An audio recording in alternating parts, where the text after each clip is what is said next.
Hello बच्चों, welcome back to my channel commerce institute. तो चलिए आज की क्लास में बेटा हम लोग केस स्टडी पढ़ेंगे, जो कि हमने फर्स्ट चैप्टर हम लोगों ने कंप्लीट किया था बिजनेस का, जिसका नाम था nature and significance of management. तो आज हम लोग उसका केस स्टडी कंप्लीट करेंगे बेटा, ठीक है। तो आइए स्टार्ट करते हैं बेटा हम लोग केस स्टडी, ठीक है। तो देखिए बेटा हमारा केस स्टडी स्टार्ट होता है बेटा, हमारा पहला केस स्टडी फर्स्ट है। क्वेश्चन आपके सामने स्क्रीन पे जरा देखिए दिया होगा कि management has to see that task are completed and the goals are achieved with the least amount of resources at the minimum cost. मतलब कह रहा है कि बेटा कि मैनेजमेंट ज़्यादातर क्या देखता है बेटा, उसका गोल कैसे कंप्लीट होगा, टास्क कैसे कंप्लीट होगा, वो साथ में साथ क्या लेके करता है कि उसका गोल्स कंप्लीट हो जाता है बेटा। इसमें बता रहा है कि इसमें कम रिसोर्सेज लगता है और कॉस्ट भी कम लगता है। जरा हमें आप बताइए, इसमें बता रहा है identify the two related concept of management. इसमें ऑप्शन आपके सामने दिख रहा है बेटा, दिया है कोऑर्डिनेशन एंड एफिशिएंसी, सेकंड हमारा दिया बेटा एफिशिएंसी एंड इफेक्टिवनेस। तो हमें लगता है कि हमारा सेकंड वाला आंसर हमारा सही है ना प्रिया ने बताया है पहले कि बी वाला ऑप्शन सही होगा, जिसका ऑप्शन लिखा है efficiency and effectiveness. It means यहां पर जो मैनेजमेंट ने जो टास्क को कंप्लीट किया है, उस टास्क को कंप्लीट करने के लिए अपने कम मतलब रिसोर्सेज को पूरी तरह यूटिलाइज किया है और कम खर्चों में किया है ना प्रिया। क्लियर। सेकंड क्वेश्चन बेटा आइए, सेकंड क्वेश्चन कह रहा है the successful organisation do no achieve their goal by chance. मतलब ये बता रहा है बेटा एक सक्सेसफुल ऑर्गेनाइजेशन जो होता है वो चांस पे डिपेंड नहीं करता है कि हमारा गोल अचीव होगा, तो लक पे डिपेंड है कि लक होगा साथ तो अचीव हो जाएगा, नहीं। बट बाई फॉलोइंग और डेलिबरेट फंक्शन, वो क्या करता है बेटा, डेलिबरेट फंक्शन फॉलो करता है, मतलब सोचा समझा हुआ प्रोसेस फॉलो करता है, तब जाके गोल अचीव होता है। मतलब ये कि चांस पे डिपेंड नहीं होता है। तो जरा ऑप्शन देखिए आपके सामने दिया हुआ है, कैसा डेलिबरेट ऑप्शन हो सकता है, इफेक्टिवनेस, सेकंड एफिशिएंसी, या कोऑर्डिनेशन, या मैनेजमेंट। क्लियर है बेटा, क्योंकि मैनेजमेंट ही होगा तो हमारा डेलिबरेट फंक्शन सब चीज हमारा जो एफिशिएंसी है, इफेक्टिवनेस है, यानी कोऑर्डिनेशन है, तीनों हमारे किसके अंदर आएंगे, मैनेजमेंट के अंदर ही आएंगे। तो मैनेजमेंट ही हमारा इसका ऑप्शन सही होगा। क्लियर हुआ कि नहीं बेटा, यहाँ तक सबका हो गया। थर्ड हमारा चलते बेटा, during the festival season. Third question देख रहे हैं सबके स्क्रीन पे दिख रहा है बेटा कि during festival season ABC limited receive a new order of 10,000 mobile phone. जो एबीसी लिमिटेड कंपनी है बेटा, उसको 10,000 मोबाइल फोन का ऑर्डर आता है to be delivered in 10 days, जिसको 10 दिन के अंदर उसको बेटा डिलीवर करना है। कितने दिन के अंदर उसका, 10 दिन के अंदर। Failing which the contract will be null and void, उसको किसी तरह उसको कंप्लीट करके उसको देना है।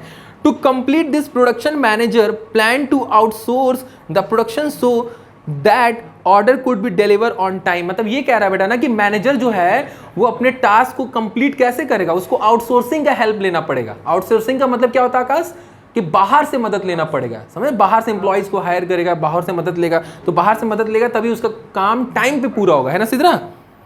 तो लेकिन एक चीज आप ध्यान दीजिएगा बेटा, आगे बोला है the outsourcing result in an increase in the cost by 30%। यानी ये बता रहा है कि वो आउटसोर्सिंग का मदद तो लिया टाइम पे पूरा करने के लिए, लेकिन खर्चा उसका बढ़ गया 30% एक्स्ट्रा।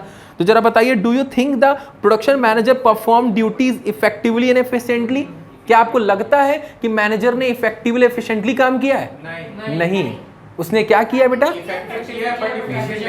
वेरी गुड, उसने इफेक्टिवली किया है बट एफिशिएंटली नहीं किया। यानी उसने टास्क को टाइम पे पूरा किया लेकिन खर्चा ज्यादा लग गया, तो इसलिए एफिशिएंसी नहीं है। Very good. सेकंड एक और इसमें पॉइंट पूछ रहा है, एग्जाम क्वेश्चन पूछ रहा है, give any 2 points of difference between effective and efficiency. Effective और एफिशिएंसी का 2 डिफरेंस आपको बताना है बेटा। तो जरा देखिए उसमें स्क्रीन के नीचे आपको डिफरेंस हमने आपको दिया है। देखिए डिफरेंस में बेटा आप पहला क्या बताओगे कि मीनिंग का डिफरेंस बता दोगे कि complete a task on time, है ना बेटा। और उसमें एफिशिएंसी में क्या बताओगे कि optimum utilisation of resources at a minimum cost. Clear, पहला डिफरेंस आप ये बता दोगे। दूसरा डिफरेंस आप क्या बताओगे, ऑब्जेक्टिव वाला, कि हमारे इफेक्टिवनेस का क्या उद्देश्य होता है कि to achieve the end result, उसको फाइनल रिजल्ट तैयार करना है।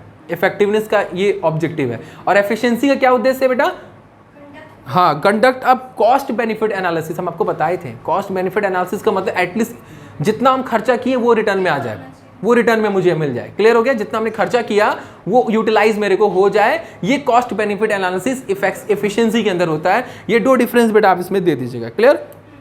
आइए वापस क्वेश्चन में बेटा, क्वेश्चन नंबर बेटा 4 क्या कह रहा है जरा देखिए।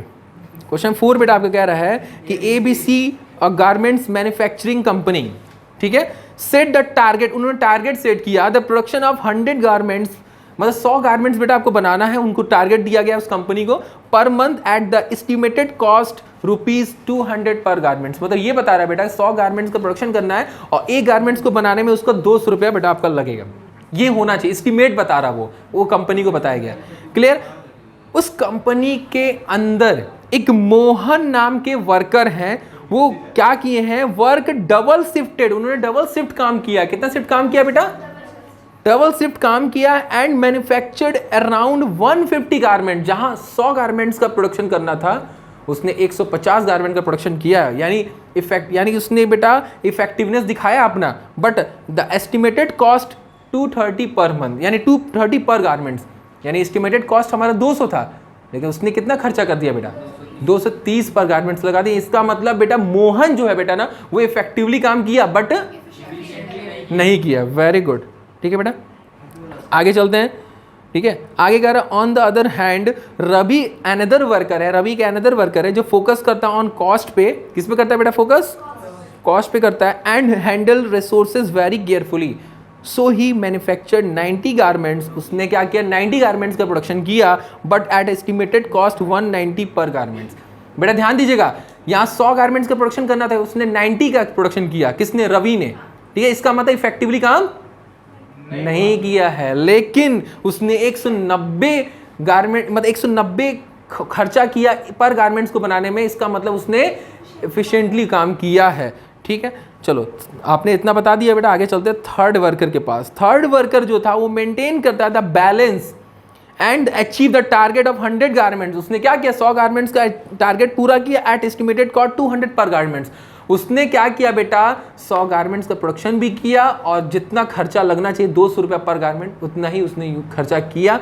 तो आई होप हमको लगता है बेटा ये जो थर्ड वर्कर होगा उसने इफेक्टिवली और एफिशिएंटली दोनों तरीके से किया है कि नहीं किया है? सो अब क्वेश्चन क्या है जरा केस स्टडी में जरा देखिए, identify the quality processed by the Ravi and Mohan. बताओ कि रवि और मोहन ने कौन सा क्वालिटी उसके अंदर है and what they are lacking, और उसमें क्या कमियां हैं।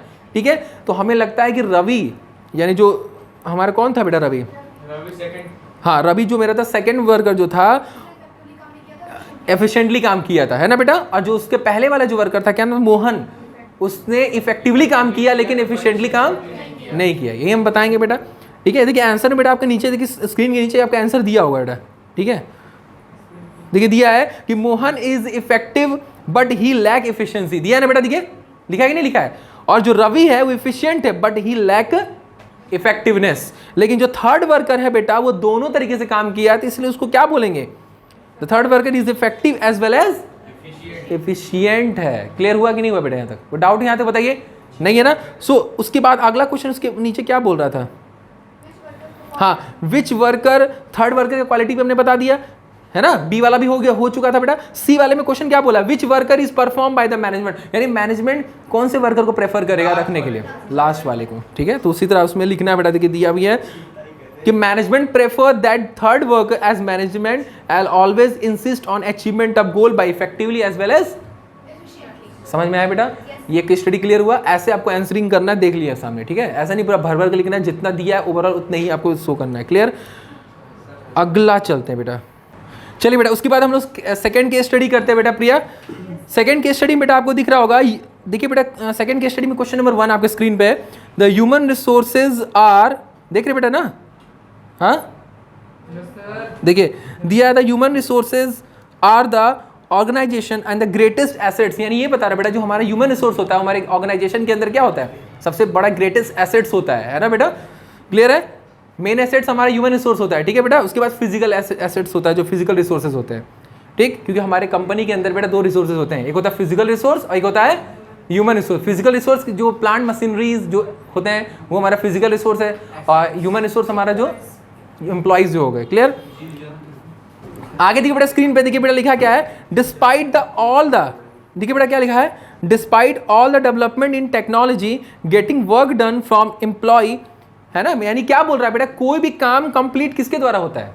एम्प्लॉय के द्वारा हो रहा है ना। Is still a major task of manager. ये स्टिल ये किसका टास्क है? मेजर टास्क है मैनेजर का। तो जरा हमें बताइए कुछ आगे क्या बोल रहा है कि identify the dimension of management. आप ये बताओ कि कौन सा ये मैनेजमेंट का डायमेंशन है, क्योंकि हमारे मैनेजमेंट के 3 डायमेंशन थे बेटा, याद रखिए, management of work, management of people और मैनेजमेंट ऑफ ऑपरेशन।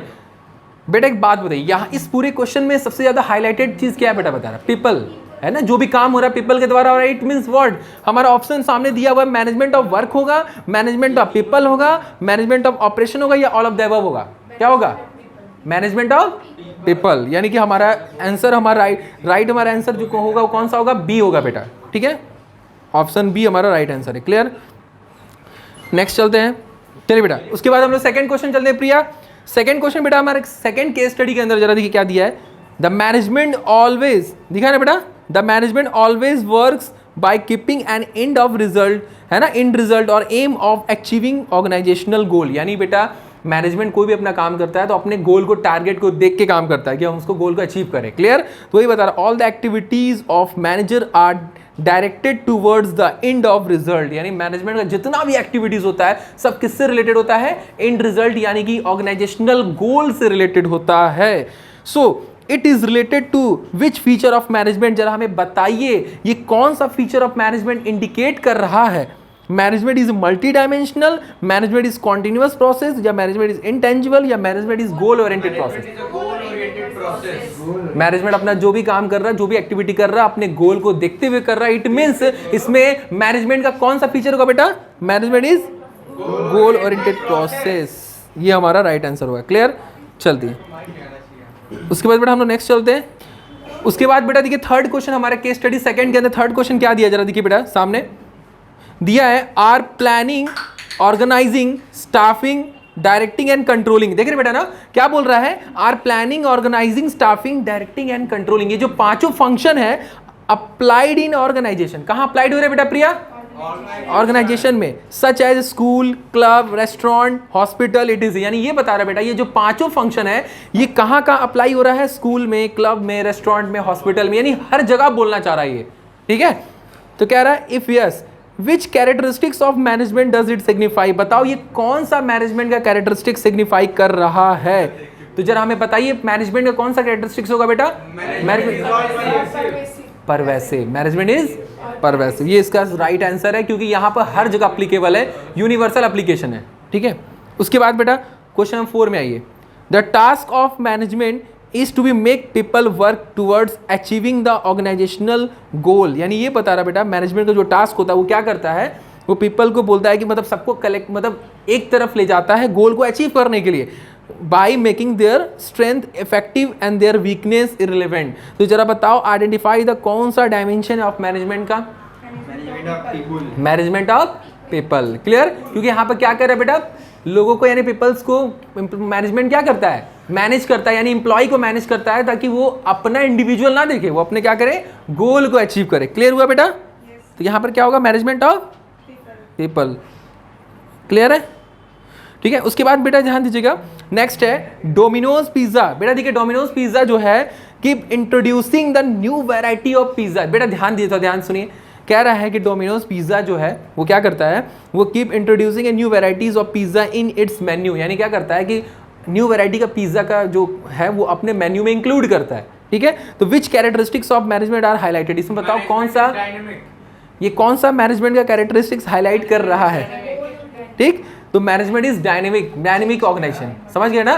क्यों डायनेमिक है? क्योंकि यहाँ पर बेटा अपडेट कर रहा है अपने फीचर्स को according to market environment. Clear बेटा?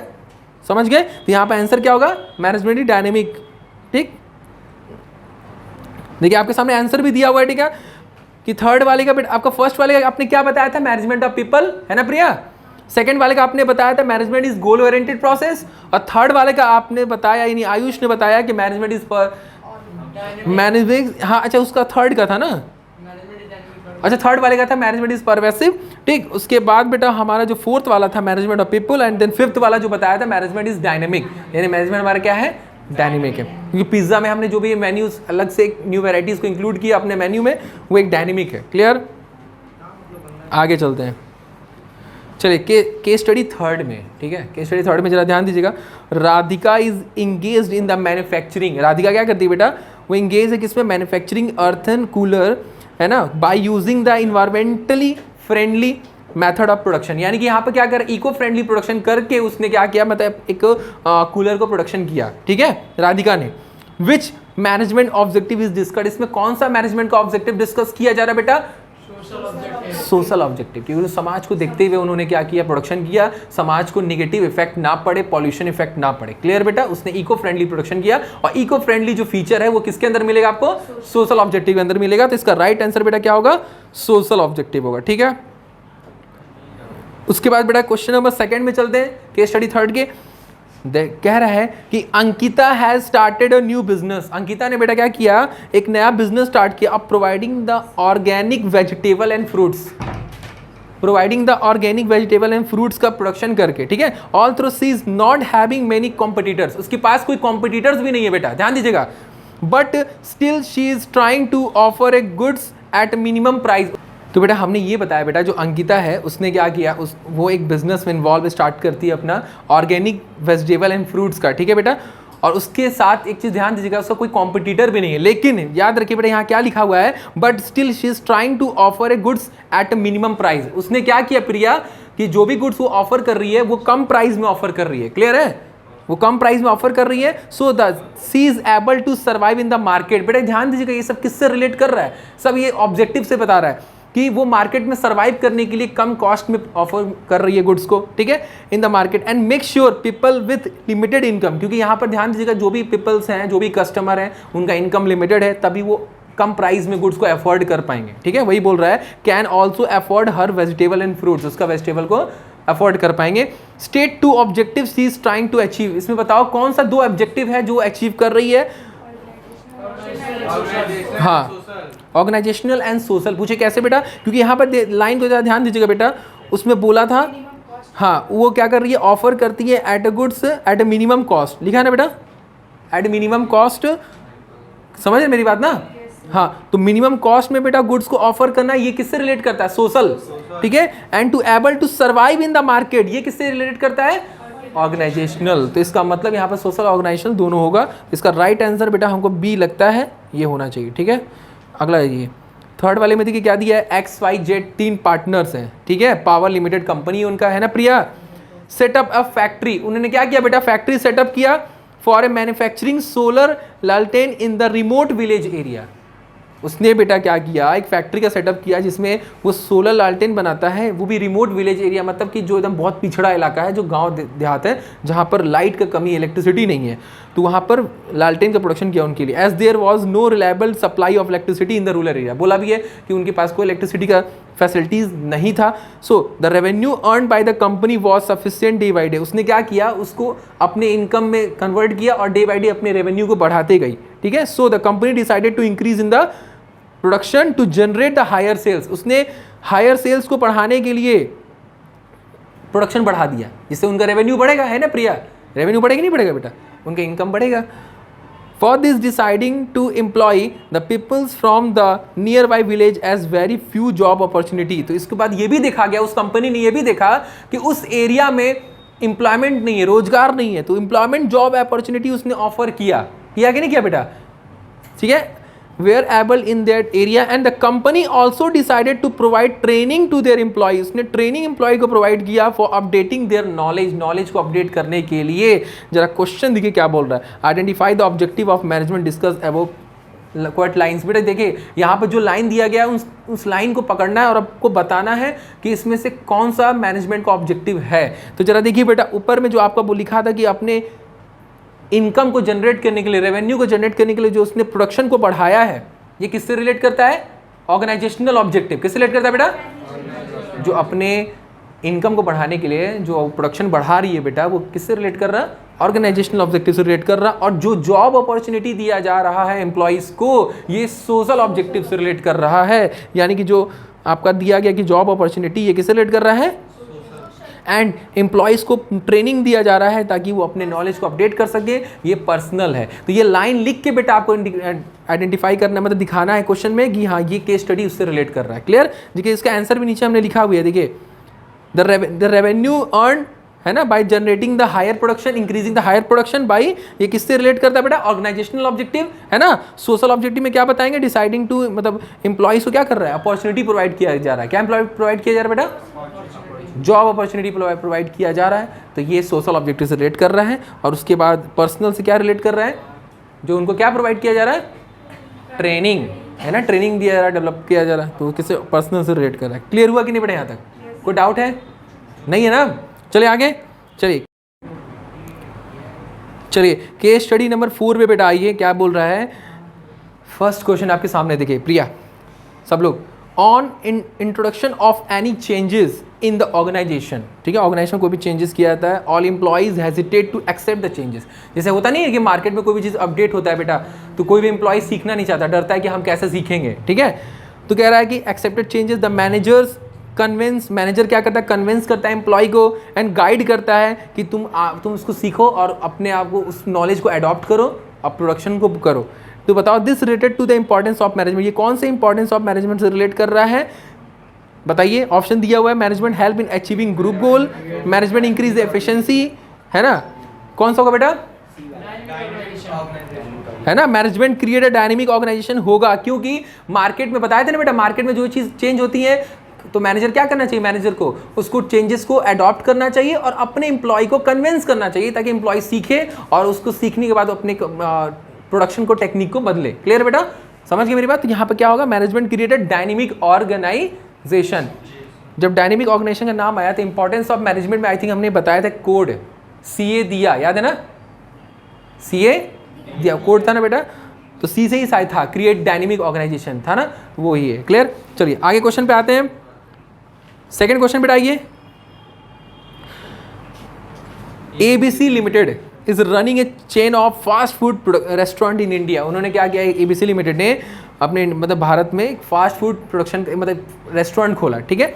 The business was flourishing but over the last 2 years, मतलब 2 साल के अंदर ये देखा गया, they observe that the revenue and profit is declining. उनका प्रॉफिट जो है क्या होने लगा बेटा, 2 साल के अंदर उनका कम होने लगा। 2 साल के अंदर ये देखा गया कि उनका प्रॉफिट कम हो रहा है। क्या रीजन है कम हो रहा है, आगे देखते हैं। The management observe that with the entry of new fast product food chain from across the world the people are shifting to this restaurant, मतलब देखा गया कि दिन पे दिन कई सारे फास्ट फूड रेस्टोरेंट खुलने जा रहे हैं और कई सारे कस्टमर डाइवर्ट हो रहे हैं ना बेटा।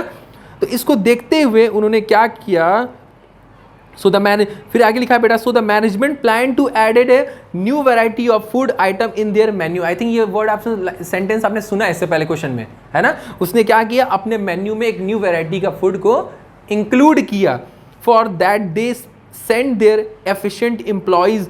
और साथ ही साथ उसने एक और काम किया प्रिया, देखिए क्या किया। एक तो उन्होंने क्या किया बेटा, मैनेजमेंट ने प्लान किया कि न्यू वैरायटी ऑफ फूड को अपने मेन्यू में इंक्लूड करेंगे, और दूसरा उन्होंने क्या किया कि अपने एफिशिएंट एम्प्लॉय को अब्रॉड भेजे ट्रेनिंग के लिए और इंपोर्ट करने के लिए machine to maintain the quality of food की क्वालिटी को मेंटेन करने के लिए मशीन लाने के लिए, और साथ ट्रेनिंग देने के लिए एम्प्लॉय को बाहर भेजा गया, ठीक है।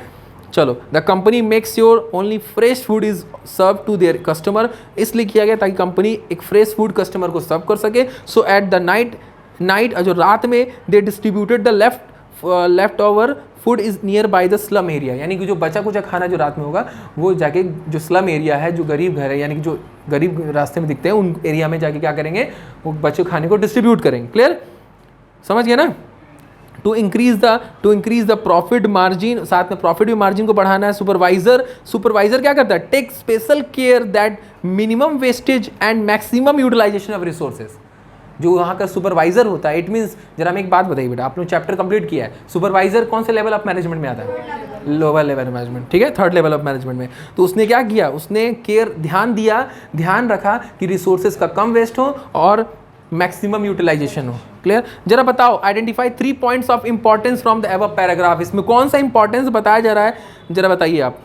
तो एक चीज ध्यान दीजिए बेटा, मैनेजमेंट ने जो नया वैरायटी ऑफ प्रोडक्ट को इंक्लूड किया है मेन्यू में, this is called dynamic organization. Am I right? Create dynamic organization. पहला आपको मिल गया, पहला मिला कि नहीं मिला बेटा? चलो, सेकंड बेटा ध्यान दीजिएगा, उसने एम्प्लॉय को भेजा अब्रॉड उनके ट्रेनिंग के लिए। तो इसका मतलब ये पर्सनल डेवलपमेंट है, पर्सनल डेवलपमेंट ऑफ एम्प्लॉइज। हाँ, ठीक है, उसके बाद जो लास्ट में लिखा है कि सुपरवाइजर ने ध्यान रखा कि वेस्टेज ना हो, it means what, increase in efficiency था ना, इंक्रीज इन एफिशिएंसी। तो इसका मतलब 3 आपको ऑप्शन मिल गया। देखिए आंसर में दिया भी है, जरा आंसर निकालिए आप लोग। जो हमारा आंसर दिया हुआ है जरा देखिए क्या दिया हुआ है कि पहला वाला जो आपका बता रहा है कि management plan to added a new variety of product, Akash, तो ये किस में आता है, मैनेजमेंट क्रिएटेड डायनेमिक ऑर्गेनाइजेशन में, है ना प्रिया। सेकंड वाला बता रहा है बेटा कि जो मैनेजमेंट एम्प्लॉय को अब्रॉड भेजते हैं ट्रेनिंग के लिए, ठीक है, तो वो किस में आता है, पर्सनल ऑब्जेक्टिव में। क्लियर। एंड लास्ट बेटा जो बताया था कि सुपरवाइजर ध्यान देता है कि इंप्लॉइज वेस्टेज ना करे, ऑप्टिमम यूटिलाइज करे, ये किस में आता है, इंक्रीज इन एफिशिएंसी में आता है। हो सकता है बेटा, लेकिन यहाँ पे 3 बोला है तो 3 पे ध्यान देंगे, ठीक है। आगे चलिए, केस स्टडी बेटा 5 पे ध्यान देंगे बेटा सब लोग। केस स्टडी 5 क्या बोल रहा है, in order to become a lawyer, एक ऑर्डर बता रहा है कि लॉयर बिकम ए लॉयर बनने के लिए वन हैज टू रजिस्टर्ड, ध्यान दीजिएगा, एक लॉयर बेटा जब लॉयर बनने के लिए क्या करता है, वो रजिस्टर्ड करवाता है हिमसेल्फ, अपने आप को, as a member of bar council of India. क्या ये बात सही है कि लॉयर को कहाँ रजिस्ट्रेशन करवाते हैं, बार काउंसिल ऑफ इंडिया, ठीक है। तो विच feature of profession is being relevant, बताओ इसमें कौन सा फीचर होगा, प्रेजेंस ऑफ प्रोफेशनल एसोसिएशन। यहाँ पर प्रोफेशनल एसोसिएशन संस्था से वो करवाता है ना बेटा, तो यानी इसका क्या होगा, डी होगा, है ना बेटा, क्या होगा, D, D is the right answer. Clear. चलो नेक्स्ट आते हैं बेटा सेकंड स्टेट, समझ में आ रहा है बेटा ना कि यहाँ पर जो देखिए बेटा, जो हमारा जो भी प्रोफेशनल पर्सन है तो वो बनने के बाद उसको अगर लाइसेंस चाहिए, जो भी चीज़ चाहिए, तो उसके पास एक प्रोफेशनल एसोसिएशन के पास जाता है, एक संस्था है, सब प्रोफेशनल एसोसिएशन का अपना एक अलग अलग संस्था है, ठीक है बेटा, समझ में आ गया। आगे चलते सेकंड वाला देखिए, सेकंड क्या बोल रहा है, the state the common feature of science art and profession which is present in the management, बता रहा कि तीनों में से कौन सा है, तीनों का कॉमन है जो सेम है फीचर्स, जरा बताओ। सिस्टमैटिक बॉडी ऑफ नॉलेज है, based on practice, use of ethical code, very good, systematic body of knowledge the right answer, क्योंकि ये ऐसा फीचर है जो तीनों में आता है। क्लियर है बेटा, नो डाउट्स। प्रिया आगे चले, चलिए अंशिका, थर्ड क्वेश्चन ध्यान देंगे, management has evolve like a discipline, there are number of books, ध्यान दीजिए बेटा, बहुत अच्छा क्वेश्चन है बेटा, एग्जाम में आ चुका है ये, कह रहा है there are number of books of on management, जो मैनेजमेंट में कई सारे बुक्स बने गए हैं, students are learning various principle and theories of management from these books, इस बुक से सीखते हैं, ध्यान दीजिएगा बस, ठीक है। But all the MBA students of student do not become a successful नहीं बन पाते हैं, ओनली लर्निंग दिस प्रिंसिपल, इस प्रिंसिपल को सीख करके। एनीवेज आगे देखिए, the success depend upon creative application of this principle, यानी जो सक्सेस है बेटा किस पे डिपेंड करता है, क्रिएटिव एप्लीकेशन पे, क्रिएटिविटी पे डिपेंड करता है, ध्यान दीजिएगा बेटा। Today many companies have started giving importance to corporate social responsibility and business ethics, बहुत अच्छा लाइन बेटा बोला है। क्वेश्चन नीचे क्या बोला है जरा ध्यान देंगे, तो बता रहा है बेटा आगे कि टुडे मेनी कंपनीज, बेटा एक चीज ध्यान दीजिएगा, इस क्वेश्चन में क्या बोला जा रहा है, इसका क्वेश्चन क्या बोल रहा है बेटा, क्वेश्चन ये बोल रहा है in the ever paragraph one feature of science, उसमें से एक फीचर साइंस का है ना मान्या, एक फीचर आर्ट का है और एक फीचर प्रोफेशन का है। Each are given, identify each of them by coding line, उस लाइन को मतलब लाइन को बता करके समझा करके उस फीचर को बताना है। तो जरा बताइए आप लोग, सबसे पहला फीचर आपको ऊपर ही दिख रहा होगा बेटा, the there are number of books of management, मतलब मैनेजमेंट में कई सारे बुक्स लिखे गए हैं, इसका मतलब सिस्टमैटिक बॉडी ऑफ नॉलेज, और ये बेसिकली साइंस को इंडिकेट करता है, किसको इंडिकेट करता है बेटा, साइंस को। इट मीन्स ये जो लिखा है बेटा, the number of books of management, this is called management as a science, ठीक है। उसके बाद बेटा ध्यान देगा, क्रिएटिविटी का वर्ड यूज किया था शायद, तो वो मैनेजमेंट एज एन आर्ट था, कहाँ गया, द सक्सेस डिपेंड अपॉन, लिखा है ना, the success depend upon the creative application of this principle, this is called management as an art, clear। and last one is thing that जो management है उसको क्या करना चाहिए, सोशल रिस्पॉन्सिबिलिटी फुलफिल करना चाहिए, बिजनेस एथिक्स को ध्यान देना चाहिए, मतलब ये बोलना चाह रहा है कि मैनेजमेंट को सर्विस देना चाहिए। ये सर्विस वाला वर्ड किस में आता है, प्रोफेशन में आता है बेटा, तो इसमें it means management as a profession भी मेरे को मिल गया, तो इसका मतलब बेटा फाइनल हमारा तीनों मिल चुका है किस लाइन पे। तो इसका आंसर जरा नीचे देखेंगे बेटा क्या दिया है,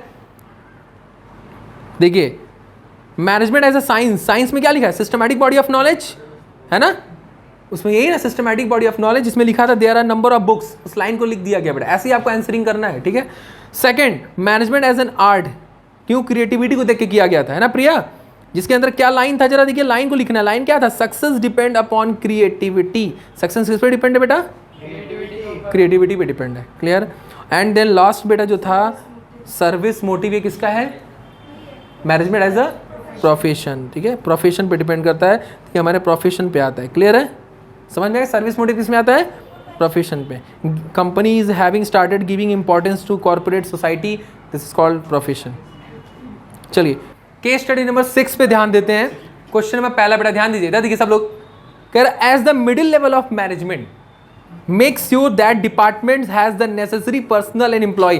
देखिए जो मिडिल लेवल ऑफ मैनेजर होता है बेटा, वो क्या ध्यान देता है कि मेरे कंपनी में कितने एम्प्लॉय होने चाहिए, है ना, कितने डिपार्टमेंट्स में कितने एम्प्लॉय होना चाहिए, वो मिडिल लेवल ध्यान देता है, मिडिल लेवल का ध्यान रखता है। Which level of management make sure the right number of workers, कितने वर्कर काम करेंगे मेरे एम्प्लॉय में, ठीक है बेटा, कितने नंबर ऑफ वर्कर मेरे काम करेंगे मेरे एम्प्लॉय में, मतलब मेरे ऑर्गेनाइजेशन में, सॉरी, है ना, और are there and they are having good working condition, उनके वर्किंग कंडीशन को भी ध्यान देना। ये कौन लेवल ऑफ मैनेजर ध्यान देता है? तो I think supervisory level is the right answer, ठीक है। चलो next question number 2।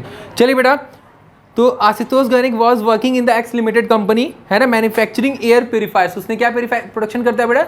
Air purifier. He found that the profit has started decline from the last 6 month. उसने ये ध्यान दिया, उसने एक चीज देखा बेटा कि हमारे 6 महीने के अंदर हमारा प्रॉफिट कम होता जा रहा है। क्या रीजन है जरा देखिए। Profit has a implication for the survival of the firm. Profit हमारे लिए बहुत जरूरी है हमारे बिजनेस के सर्वाइवल के लिए, ठीक है, मार्केट में। So he analyse the business environment to find out the reason for this decline. उसने ये पता लगाने की कोशिश किया कि हमारा प्रॉफिट क्यों डिक्लाइन हो रहा है। तो जरा बताएं, क्वेश्चन आपके सामने ये है, identify the level of management at which Ashutosh Gaunik was working. बताओ आशुतोष जो था वो कौन सा लेवल ऑफ मैनेजर था जो प्रॉफिट को पता कर रहा कि क्या रीजन है डिक्लाइन होने का? Top level manager. समझ गए मेरी बात? सेकेंड क्वेश्चन आपके उसके सामने बोल रहा है, स्टेट 3 अदर फंक्शन बताओ being perform by the Ashutosh. Ashutosh और कौन सा फंक्शन परफॉर्म कर सकता है? तो जरा हम बेटा बताइए, टॉप लेवल मैनेजर का हमने फंक्शन में कोड बताया था, शायद याद है, वुल्फर्ड, है ना। तो वेलफेयर का ध्यान देना, है ना, वेलफेयर एंड डेवलपमेंट, सर्वाइवल का ध्यान देना, ठीक है, वो बता सकते हैं। और क्या बताएंगे? ऑर्गेनाइजिंग एक्टिविटीज को ऑर्गेनाइज करना। और बताइए, है ना, हाँ, लेजन, देखिए बेटा लिखा भी है, देखिए, हाँ, लेजन विद आउटसाइड वर्ल्ड, यानी कि टॉप लेवल मैनेजर का काम ये है कि वो आउटसाइडर के साथ कांटेक्ट बना के रखे, just like media, government, etcetera etcetera. Clear? समझ गए मेरी बात ना? तो ये इसमें से कोई 2-3 आप बता सकते हैं, ये क्लियर। आइए नेक्स्ट पे चलते हैं। केस स्टडी नंबर 7 पे ध्यान देंगे बेटा। केस स्टडी नंबर 7 पे ध्यान दीजिए। The marketing manager, question first क्या बोल रहा है उसके अंदर, the marketing manager of Alpha Limited, जो अल्फा लिमिटेड के जो मार्केटिंग मैनेजर है, fix the target for all the sales executives. उसने क्या टारगेट सेट किया सेल्स एग्जीक्यूटिव्स के लिए, and give them the all possible authority to achieve it. उनको राइट्स दिया, प्रिया क्या दिया उनको बेटा? राइट्स दिया कि गोल को अचीव करने के लिए क्या क्या तुम एक्शन ले सकते हो। ध्यान दीजिए Ayush. they were asked to submit to him their performance report at the end of the month। उसने ये बोला कि जो भी टास्क दिया गया है उसको उसका पूरा एक प्रोफार्मा तैयार करके मंथ के एंड में मुझे बताओ कि कैसा काम हुआ। क्लियर है? समझ मेरी बात ना? All of them did the same. One on the receipt of the report, the expected and the actual result of the sales executive were compared. उसके बाद जब रिपोर्ट उनके हाथ में आया तो उन्होंने क्या किया बेटा? कंपेयर किया एक्चुअल परफॉर्मेंस और प्लान्ड परफॉर्मेंस को। On this basis future course of action was decided. उसके बाद उसके आधार पे फ्यूचर कोर्स को डिसाइड किया गया, मतलब उसके आधार पे प्लानिंग किया गया कि आगे हम क्या करेंगे। ध्यान दीजिएगा, ठीक है। The sales executive also wrote in their report, उसको रिपोर्ट में लिखा फ्यूचर वाला। And the expectation of the customer from the company की तरफ से, मतलब कस्टमर के लिए क्या एक्सपेक्टेशन है उसको भी सेल्स एग्जीक्यूटिव ने अपने प्रोफार्मा में राइट किया, लिखा। The majority of them had written that they wanted the company corporate in the construction of धर्मशाला। उसको ये भी बोला गया कि धर्मशाला पे तो ध्यान दिया जाए। और इसको बेटा एक मिनट कहाँ चला गया, हाँ ठीक है बेटा, तो यहाँ ये बोला गया बेटा ना कि the majority of them had written that the wanted the company to corporate in the construction of dharamshala. कई सारी मेजोरिटी मतलब कंपनी के एम्प्लॉयज़ ने ये बोला कि धर्मशाला पे ध्यान दिया जाए and this going on in city, मतलब सिटी में, ठीक है। The marketing manager placed this demand before the board of director. इसका जो भी डिसीजन, जो सब ने एक निर्णय लिया, सब लोग ने सोचा कि धर्मशाला पे ध्यान दिया, हर एक एरिया पे मतलब सोशल वर्क किया जाए, तो इसके बारे में कंसल्ट किसने किया बेटा, ध्यान दीजिए, कौन किया था? मार्केटिंग मैनेजर ने कंसल्ट किया किसके साथ? बोर्ड ऑफ डायरेक्टर के साथ। लिखा है ना, clear? This was happily accepted. और उसने जो वहाँ के बोर्ड ऑफ डायरेक्टर थे यानी टॉप लेवल मैनेजर थे, उसको उन्होंने एक्सेप्ट भी किया कि चलो ठीक है, सोशल वर्क भी प्रिया किया जाएगा। सो identify the function of management. बताओ कि कौन सा फंक्शन ऑफ मैनेजमेंट है highlighted in the above area. हाँ, प्लानिंग कहाँ पर बेटा? वेरी गुड, बताइए प्लानिंग कहाँ पर है? हाँ, फ्यूचर कोर्स ऑफ एक्शन बेटा, दिस इज कॉल्ड प्लानिंग, ठीक है। और सुनिए, उन्होंने जो टारगेट सेट किया था, टारगेट सेट करके जो उनको एग्जीक्यूटिव्स को दिया, sales executive, this is called organizing. चलो, ऑर्गेनाइजिंग भी हो गया। और बताइए, हाँ, उसके बाद जो कंपेयरिंग किया गया प्लान्ड परफॉर्मेंस को एक्चुअल परफॉर्मेंस के साथ, वो क्या है बेटा? कंट्रोलिंग, ठीक है। और उसके बाद बेटा 3 बताया गया है। चलो ठीक है, हाँ, तो बेटा यहाँ पर 3 हमें मिल चुका है बेटा। देखिए आंसर में लिखा भी है ऑर्गेनाइजिंग, जब फिक्सिंग टारगेट किया गया था, और सेल्स एग्जीक्यूटिव को जो दिया गया था, दिस इज कॉल्ड ऑर्गेनाइजिंग, है ना प्रिया? कंट्रोलिंग क्या था? जो एक्सपेक्टेड और एक्चुअल रिजल्ट को कंपेयर किया गया था, है ना? एक्चुअल प्लान्ड परफॉर्मेंस और एक्चुअल परफॉर्मेंस को जो कंपेयर किया गया। अब प्लानिंग में क्या होता है? Future course of action. यहां तक हो गया, आगे चलते बेटा। हम लोग केस स्टडी नंबर 8 पे आते हैं, ठीक है। केस स्टडी नंबर बेटा 8 पे ध्यान दीजिएगा, क्या दिया क्वेश्चन आपके सामने स्क्रीन पे बेटा, देखिए। The management of Amera limited एक थी बेटा, उसकी एक मैनेजर है, strongly believe that the member of the organisation should work towards the fulfilling the common organisational goal. उसने ये ध्यान दिया, जितने लोग काम करते हैं बेटा, सब लोग मिल के कॉमन गोल को अचीव करेंगे, ठीक है। दिस रिक्वायर्ड टीम वर्क, वहां पर टीम वर्क की बहुत जरूरत है, and integration of efforts of all individual, सारे इंडिविजुअल डिपार्टमेंट्स या स्पेशलिस्ट जितने लोग हैं, है ना प्रिया? स्पेशलिस्ट हैं, जितने डिपार्टमेंट्स हैं, सब मिलके काम करेंगे। समझ में आ रहा है बेटा ना Priya? This is because all the individuals and departments depend on each other. सब डिपार्टमेंट जितने लोग हैं, सब एक दूसरे से निर्भर हैं, and other for information and resources to perform their respective activities. और सब लोग मिलकर काम करेंगे तो अच्छे से एक्टिविटीज पूरा होगा। The manager need to reconcile difference. Manager ने बेटा क्या देखा? जो भी डिफरेंस आ रहा है उसको रिकंसाइल किया। रिकंसाइल मतलब सही किया। A difference in the approach, timing, effort and interest। जितने टाइमिंग में प्रॉब्लम आ रहा है, सबके एफर्ट में प्रिया प्रॉब्लम आ रहा है, सबके इंटरेस्ट में प्रॉब्लम आ रहा है, सबको क्या किया मैनेजर ने? रिकंसाइल किया। रिकंसाइल बोले तो सही किया, है ना? आप लोग क्लास 11 में पढ़े होंगे, बैंक रिकंसिलिएशन स्टेटमेंट। रिकंसाइल मतलब सही किया, ठीक है। आगे बोल रहा एट द सेम टाइम, उसी समय, it should enable all its member to grow and develop. यही चीज बेटा उसी समय क्या करता है बेटा? सबको डेवलप करने में, ग्रो करने में मदद करता है। Thus there is a need to harmonious. तो प्रिया लास्ट में क्या बोल रहा है बेटा? ध्यान ही सब लोग, Ayush. Thus there is a need to harmonious individual goal and organisational goal. इसमें ये चीज ध्यान देना बेटा, सबको इंडिविजुअल नहीं बल्कि हार्मोनियस गोल पे ध्यान देना। हार्मोनियस बोले तो ऑर्गेनाइजेशनल गोल, सबको मिल के गोल अचीव करना है। बताओ, क्वेश्चन आपके सामने ये है, state the concept of management. बताओ कौन सा कॉन्सेप्ट ऑफ मैनेजमेंट इसमें डिफाइन किया जा रहा है? कोऑर्डिनेशन बहुत जरूरी है ना? सब चीज जो बात कर रहा है सब में कोऑर्डिनेशन ही चाहिए, है ना मान्या? ठीक है। And state any 3 feature of concept. जो भी कॉन्सेप्ट आपने पकड़ा है, जो भी बताया है कोऑर्डिनेशन, उसका 3 फीचर्स आपको बताना है। तो फीचर्स, हाँ, कॉन्टिन्यूअस प्रोसेस बता देंगे, वेरी गुड, परवेसिव बता देंगे, और यूनिटी ऑफ एफर्ट्स, है ना? यूनिटी ऑफ एफर्ट्स, है ना? ग्रुप एफर्ट्स, बस हो गए, है ना? ठीक है। तो देखिए बेटा, पहला आपके सामने आंसर बेटा दिया भी है, देखिए कोऑर्डिनेशन। और सेकंड बेटा क्या बता रहा? फीचर में आप बता दोगे इंटीग्रेशन, बता दो, ग्रुप एफर्ट्स, सब अलग अलग जो क्षेत्र से अलग अलग एरिया से हैं, सबको एक जगह यूनिटी में करता है ना। इंश्योर द यूनिटी मतलब कि एकता लाना है सबके अंदर, है ना, नॉट IVR, है ना, कॉन्टिन्यूस प्रोसेस, है ना बेटा, सबको जो कोऑर्डिनेशन है वो बार बार होता रहे। क्लियर हुआ कि नहीं बेटा? चलो, तो केस स्टडी तो बेटा समाप्त हो गया। जो मल्टीपल चॉइस क्वेश्चन बेटा आपके सामने दिख रहा है ये NCERT का है बेटा। किसका है? ठीक है, समझ गए? NCERT का बेटा ध्यान दिखा, क्वेश्चन आपके सामने जरा देखिए क्या दिया हुआ है कि मल्टीपल चॉइस क्वेश्चन में which is not a function of management, जरा बताइए कौन सा मैनेजमेंट का फंक्शन नहीं है? कोऑपरेटिंग, क्योंकि प्लानिंग है, स्टाफिंग है, कंट्रोलिंग है, लेकिन कोऑपरेटिंग नहीं है। ठीक है, सेकंड क्या बोल रहा है बेटा, देखिए ध्यान दीजिए, management is what? Art science both. चलो, the following is not an objective of management, बताओ कौन सा है ये जो ऑब्जेक्टिव नहीं है? क्योंकि अर्निंग प्रॉफिट होता ही है, ठीक है, ग्रोइंग होता है, ये प्रोवाइडिंग एम्प्लॉयमेंट भी होता है, लेकिन पॉलिसी मेकिंग नहीं होता है। क्लियर हो रहा है बेटा ना पर अच्छे से सबको? Policy formulation is the function of, किसका है ये?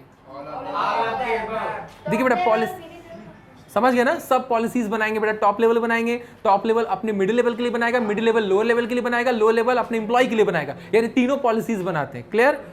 समझ में आया कि नहीं आया बेटा? चलो, coordination is what? Very good. तो ये आपका केस स्टडी आज आपका समाप्त हुआ। तो बेटा ये आज का वीडियो हम लोग यहीं समाप्त करते हैं। केस स्टडी हमारा कंप्लीट हो गया फर्स्ट चैप्टर का। आई होप आपको समझ में आया, और जो भी अगर डाउट हो बेटा आप मुझे कमेंट में बताइए, हम उस डाउट को क्लियर करेंगे। तो फिर बाकी मिलते हैं हम लोग नेक्स्ट वीडियो में, यानी नेक्स्ट चैप्टर पढ़ेंगे, यानी प्रिंसिपल ऑफ मैनेजमेंट। तब तक के लिए बाय बाय, टेक केयर।